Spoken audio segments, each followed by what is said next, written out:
ฝากฟ้าไกลไปเห็นก็หลงไหล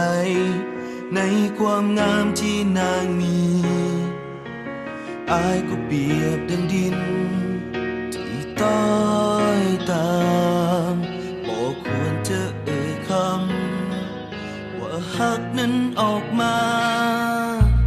ถึงเฮาจะหูว่านางอยู่สูงเพียงใดแต่ในใจยังใฝ่หา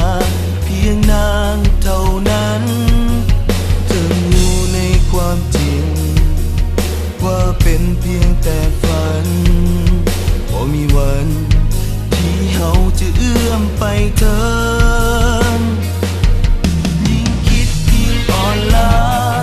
กับสายตาที่เสยเมยบ่มีเลยบ่เคยมีเยื่อใยแต่อยากจะขอเพียงได้เลี้ยวมองดาวก็พอจะเฝ้ารอ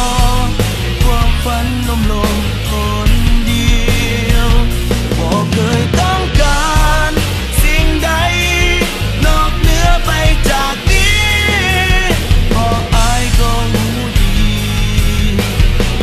ว่าคนคนนี้มันบ่คู่ควร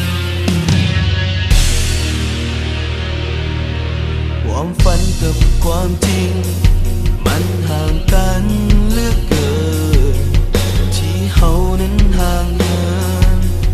ห่างกันเพราะบ่เท่าเทียมจึงต้องเจียมตัวเอาไว้แล้วจำไว้อย่างดีว่าเฮานี้บ่มีค่าควรคู่เขาเลยยิ่งคิดยิ่งอ่อนล้ากับสายตาที่เสยเมยบ่มีเลยบ่เคยมีเยื่อใยแต่อยากจะขอเพียงได้เลี้ยวมองดาวก็พอจะเฝ้ารอความฝันลมคนเดียวบ่เคยต้องการสิ่งใดนอกเหนือไปจากนี้เพราะอายก็รู้ดี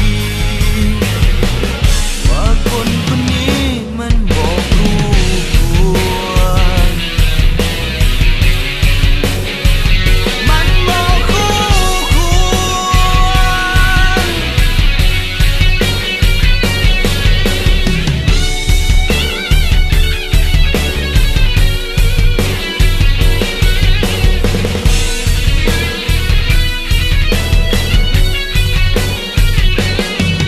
ยิ่งคิดยิ่งอ่อนล้า